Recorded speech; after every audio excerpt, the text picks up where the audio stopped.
Ser podcast. Somos jóvenes. Vamos a aprovecharnos de las ventajas de serlo.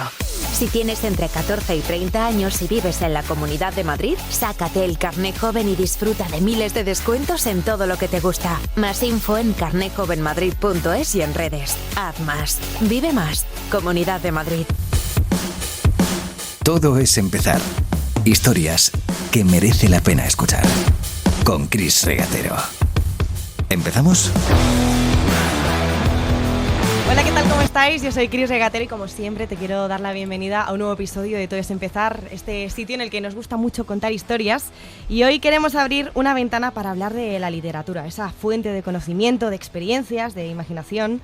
Hoy vamos a asomarnos a ver quién hay detrás de esa ventana, porque han venido a Todo es Empezar dos escritores jóvenes que acumulan premios y que además llevan contándonos muchas historias a lo largo de su trayectoria profesional, pero que hoy nos van a contar la suya propia, qué ambiciones tienen, por qué se frustran, a quién admiran y sobre todo cómo empezaron. Javier Ruescas y Elvira Sastre, ¿qué tal? Muchas gracias por venir a Todo es Empezar. Gracias a vosotros. Hola, ¿qué tal? ¿Cómo estáis? ¿Todo bien? Todo bien, la verdad. ¿Todo correcto? Muy bien, todo. Iba a hacer lo de las máquinas de Bisbal, pero he dicho, nada, ya nos estamos pasando con el tema. Ya se ha pasado.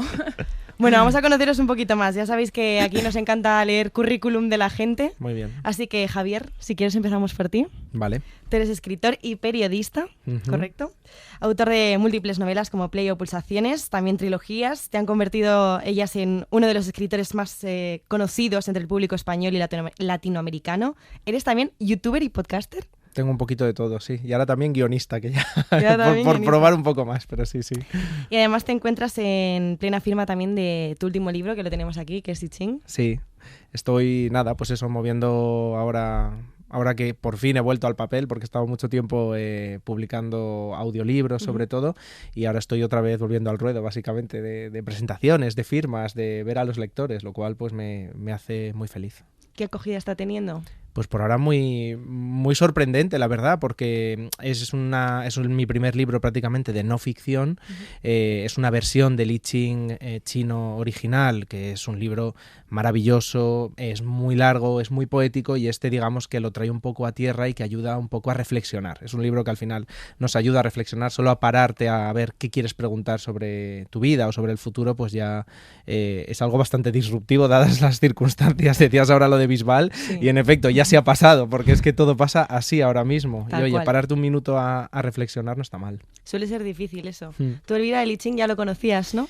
Yo lo conocía y lo he utilizado, tengo las monedas en casa porque lo descubrí en Argentina y me encantó. A mí todo lo que me ayude a decidirme lo abrazo porque soy muy Géminis y muy indecisa y lo paso muy mal. Me encanta el momento horóscopo, que nos basemos en qué nos ha tocado en la vida para decidir, ¿no? A mí me sirve mucho. Yo el día porque esto yo lo he aprendido mucho en los viajes a Latinoamérica, porque allí todo el tema de los horóscopos y tal lo usan muchísimo, y ahí he aprendido mucho y entonces cuando yo descubrí que los Géminis somos muy indecisos, entendí muchas cosas y ya como que tiré balones fuera y dije, pues soy así, es que he nacido aquí, ¿qué voy a hacer? Yo a veces no sé si eso es verdad o que nos ayuda a darle una explicación a las cosas que nosotros nos formamos en la cabeza, ¿no? Yo es que tengo ese punto racional que necesito encontrarle un sentido a las cosas, y si a mí me vale, me da igual de dónde venga, la verdad. Pues sí. Bueno, vamos a introducirte a ti también, que parece que no vemos. Tenemos aquí currículum de Elvira Sastre, aunque yo creo que poca introducción te hace falta, pero bueno, eres poetisa, escritora, filóloga y también una de las voces más importantes de tu generación. Hace unas semanas lanzaste tu última publicación, un fanzine de Elvira Sastre, y en 5 minutos se agotó la primera edición. Sí, fue un poco loco, la verdad.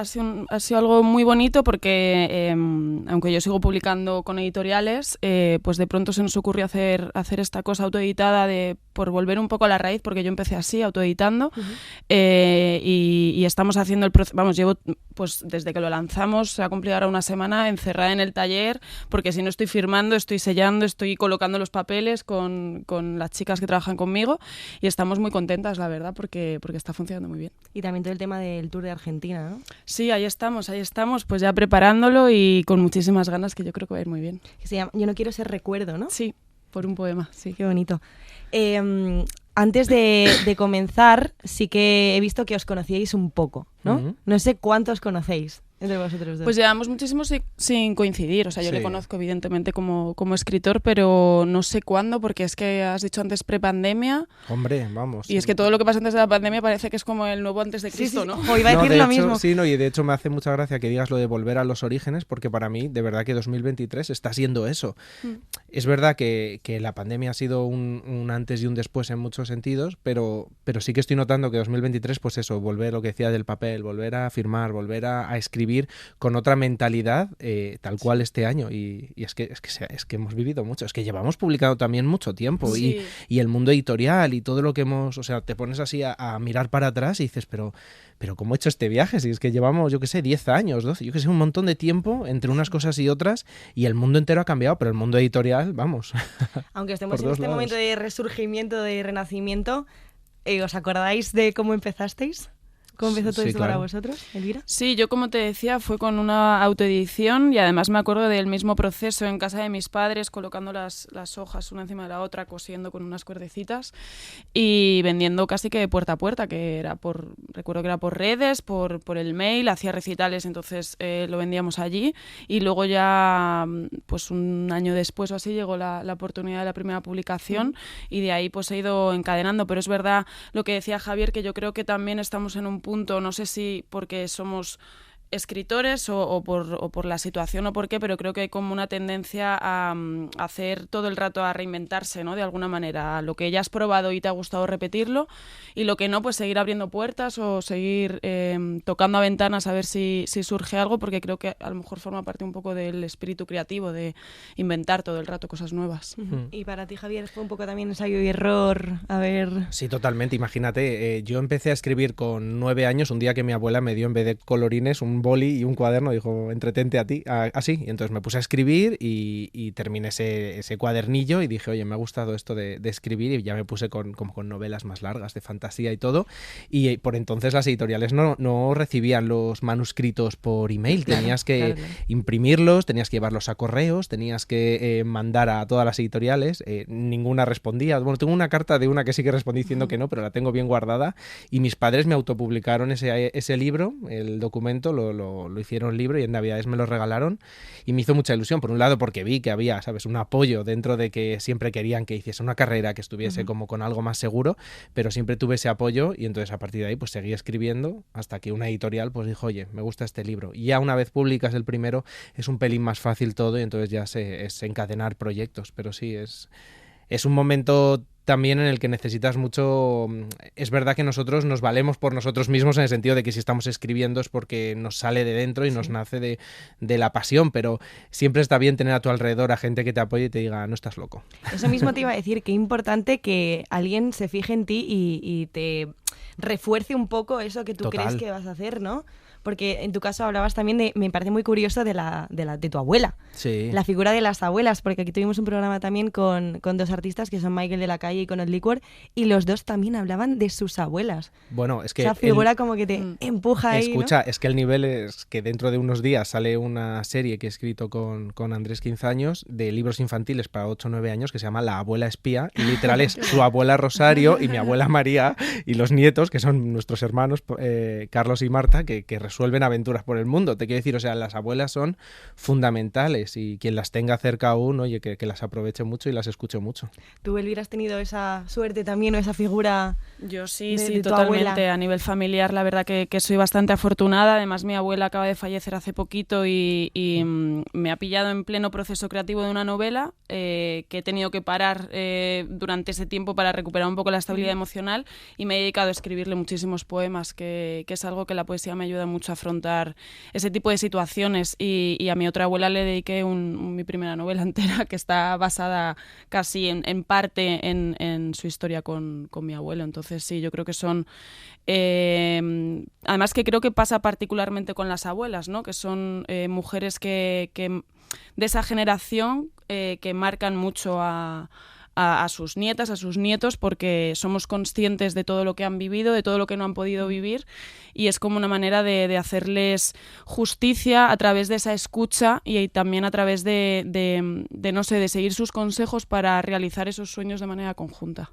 Yo creo que también es una manera de vernos o sentirnos un poco históricos, ¿no? De saber de dónde venimos, que es muy importante esa raíz. Sí, totalmente. De hecho, de lo que has dicho, el tema de lo que no han podido hacer. Por ejemplo, mi abuela María apenas viajó.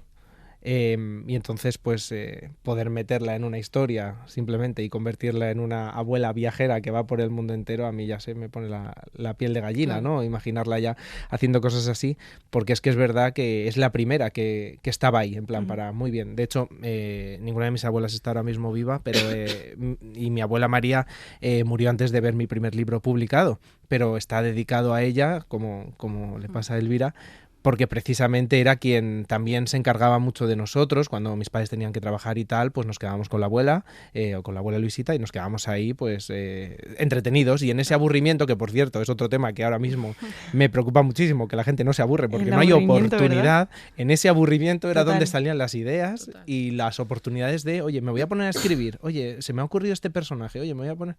Ahora ya, es que cuesta encontrar un momento para aburrirte. De hecho, precisamente hablando del aburrimiento, hay una cosa que nuestras abuelas no han tenido y que vosotros sí, que son las redes sociales, todos esos estímulos que yo ya me vuelvo loca, que yo no sé si os frustra mucho, que también venía un poco por lo que decías tú antes, Elvira, de tener que reinventarte todo el rato, de sacar contenidos todo el rato, de por dónde tengo que tirar ahora. Bueno, yo creo que ahí hay una presión, no sé si es más de redes o es más una presión capitalista, de tener todo el rato que producir y que trabajar y servir, y creo que viene más de ahí, de la sensación, sobre todo nosotros que somos autónomos al final y que nuestro trabajo depende de nosotros mismos y de otros muchos agentes, pero sobre todo de nosotros mismos, la sensación de que si paras no estás trabajando. Justo. Y luego llevar bien eso con que te vaya bien en tu trabajo, entonces te permitas descansar.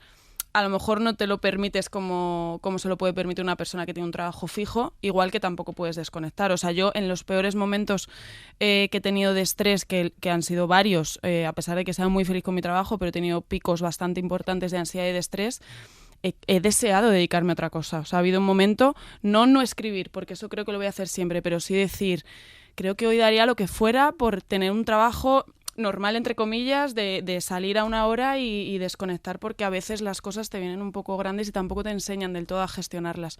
Entonces creo que viene un poco más de este ansia productiva que nos inculca un poco la sociedad. Bueno, igual también teniendo un trabajo normativo, ¿no? También igual te frustrarías, ¿no? Seguramente, vamos, 100%. Luego vuelvo a casa y se lo digo a mi chica y me dice, a ver, o sea, no te líes. Digo, es verdad, sí, o sea, soy consciente de que soy muy afortunada y lo sé cada día, pero también me permito a veces, pues, dudar un poco. Sí, que hay que quejarse. Claro que sí, es súper lícito. Y dejar de romantizar, creo, ciertas profesiones, porque luego hay una parte que también es complicada. Total.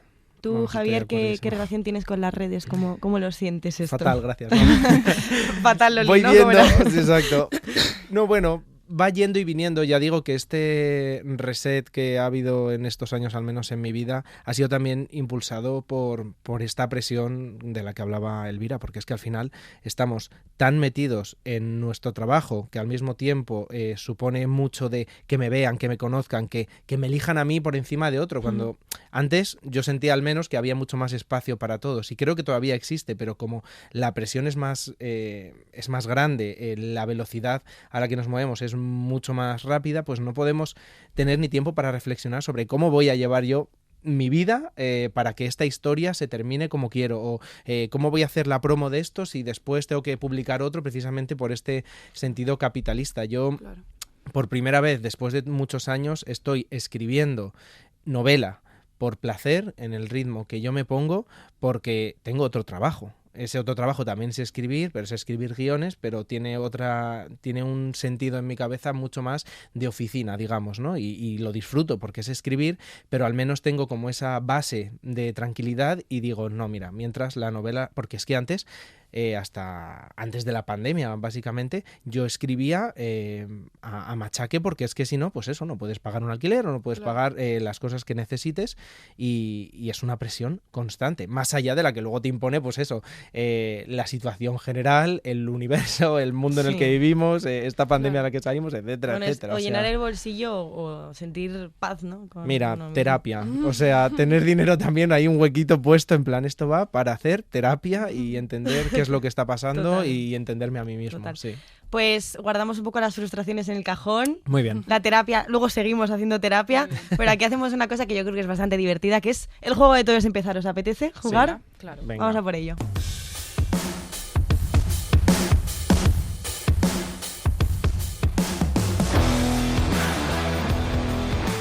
Como siempre, para los que se acaban de incorporar al podcast, a Todo es empezar, estamos aquí con Elvira Sastre y con Javier Ruescas y yo quiero proponerles jugar a este juego en el que supuestamente habéis hecho los deberes, espero que sí, y habéis traído 3 afirmaciones sobre vuestra vida, sobre vuestra carrera, de las cuales solo una de ellas es la correcta. Vale. ¿Quién quiere empezar? ¿Quieres tú? Venga. ¿Sí? Venga, Elvira, pues cuéntanos las 3 ¿Cómo lo hago? afirmaciones. Las 3 del tirón y luego Javier y yo pues decidimos cuál creemos que es la Venga. correcta, ¿vale? Vale, venga, pues en primer lugar, una cosa horrorosa que me pasó, que se me borró un libro entero antes de publicarlo, antes de mandarlo a la editorial, se me borró entero. En segundo lugar, que esto es algo bastante fantasioso que me ha ocurrido, me llamaron para participar en Supervivientes. Real. Y en tercer lugar, en una firma en México me regalaron un cogollo de marihuana. Joder, son todas Javier, muy ¿tú qué dices? realistas. Ya. O sea, pues que pueden ser las 3, claro. Pueden ser las 3, sí. Yo, fíjate, la de Supervivientes me gusta mucho. ¿La de Supervivientes es correcta?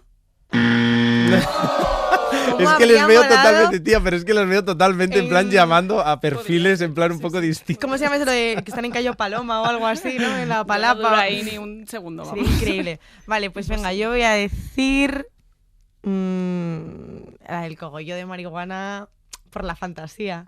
¿Es correcta? ¡Qué reinona! Era la ¿Cómo otra fue eso? opción, ¿Cómo sí. fue eso? Mira, eso fue creo que en uno de mis primeros viajes, fue creo que en México o en Colombia, no recuerdo bien, pero yo estaba en una firma y entonces era como de las primeras veces y yo todavía no gestionaba muy bien esa locura. Y ese fanatismo que tienen. Entonces siempre allí te regalan muchísimas cosas, te traen pero cosas como muy random, ¿sabes? A lo mejor un cojín que hacen en su pueblo, libros o historias así. Entonces me vino una chica que tenía un acento súper cerrado y yo no la estaba entendiendo, además la cola iba muy deprisa porque no teníamos tiempo de atender a todo el mundo. Y entonces me dio como un monederito así muy pequeño y me dijo, no sé qué de mi pueblo para que te inspires. Y tanto. Y yo dije, vale, y entonces como no me estaba dando tiempo a ver los regalos, fue como, genial, gracias, lo dejo aquí, yo luego lo suelo ver en el hotel. Un hotel, por cierto, en el que estaba alojado no sé qué ministro y que estaba lleno de perros y de Dios. controles. O sea, que tú imagínate. Y entonces no sé por qué, menos mal, a mí se me ocurrió entre que la siguiente persona venía a abrir el monedero y entonces me encontré un cogollo gigante que dije, pero ¿cómo me dais droga en Latinoamérica? Claro. Porque ¿cómo explico yo que a mí esto me lo han regalado en un recital de poesía que no me va a creer nadie? No, tú te vas con eso al aeropuerto y de ahí no sales. Claro, o sea, es que tú imagínate. Entonces, nada, pues la cogió uno que venía conmigo y la tiró por la ventana, que no sé yo qué sería de eso. Qué Ay, Dios fuerte, mío. qué fuerte. Increíble, la verdad.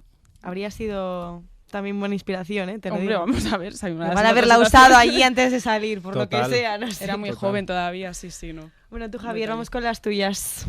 Vale, la primera es que yo de adolescente, casi universidad, lo que quería era ser domador de delfines. De verdad, o sea, me encantó. Liberada Willy y luego Flipper y dije, esto es lo mío, y lo tenía clarísimo. La segunda es que de adolescente en la secundaria me retaron a leerme El Quijote entero, las 2 partes. Y lo terminé y de hecho luego me hicieron preguntas para ver si sabía y las respondí bastante bien, así que gané la apuesta.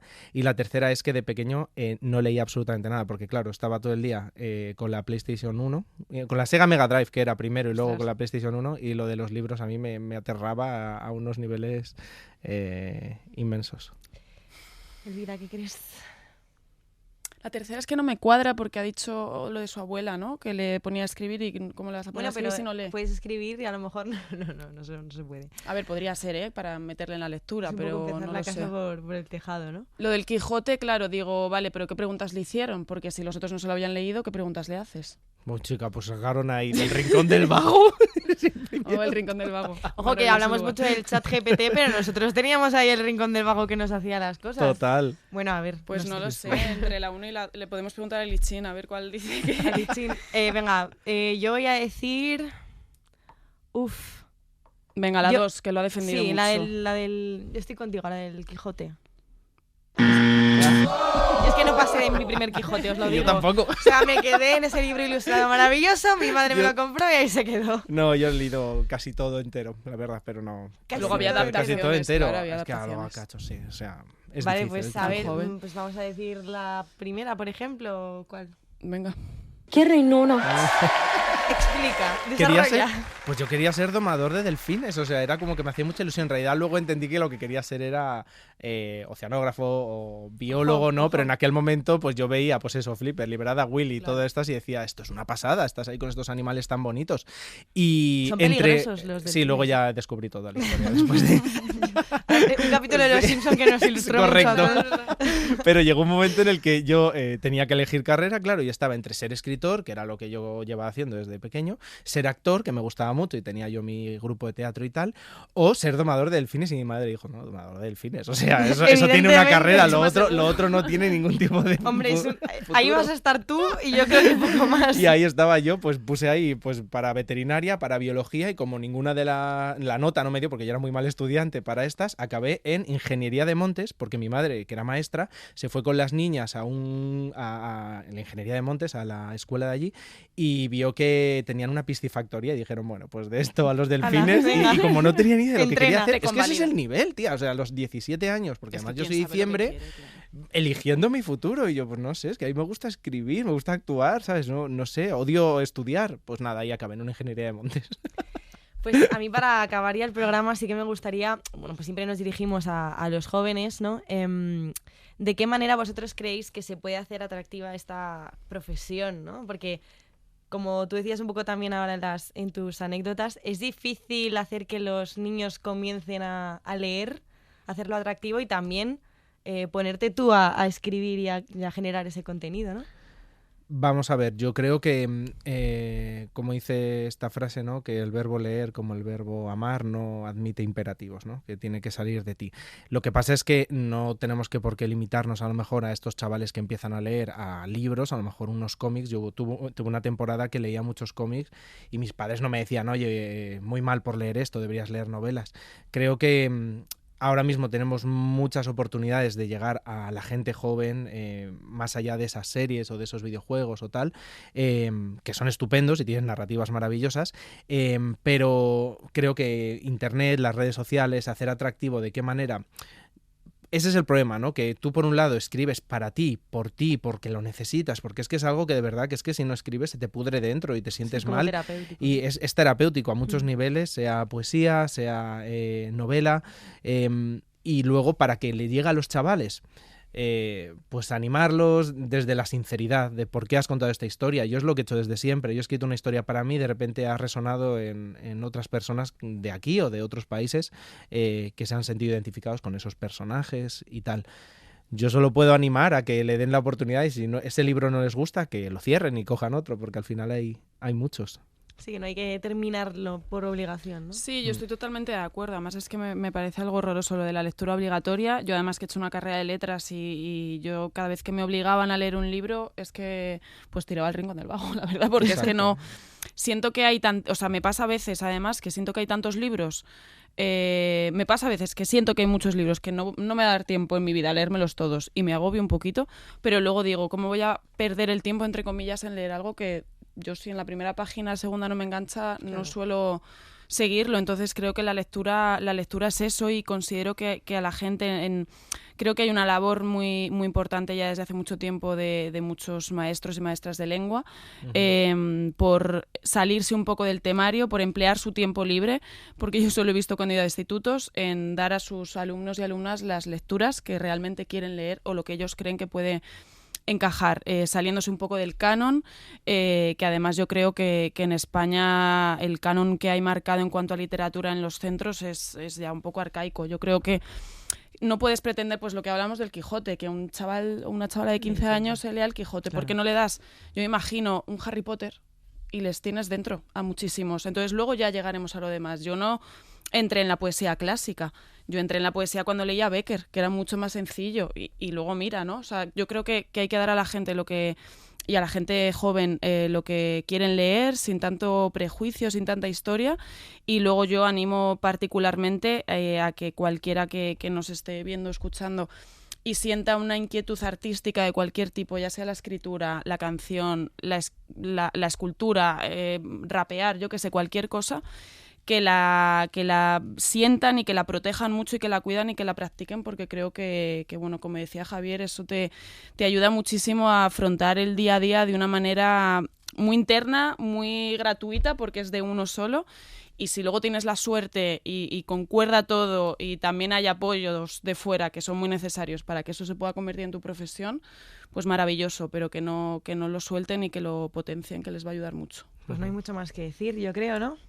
No sé, chicos, muchas gracias por venir. Javier Riscas, suerte con I Ching. Muchas gracias. Y a ti, Elvira Sastre, suerte con esa gira y tour por gracias. Argentina. Gracias. Un placer haberos tenido aquí, de verdad, que me encanta escucharos. Hablaría muchísimo más tiempo.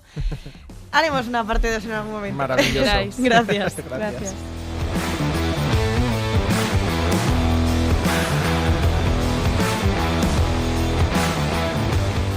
Todo es empezar.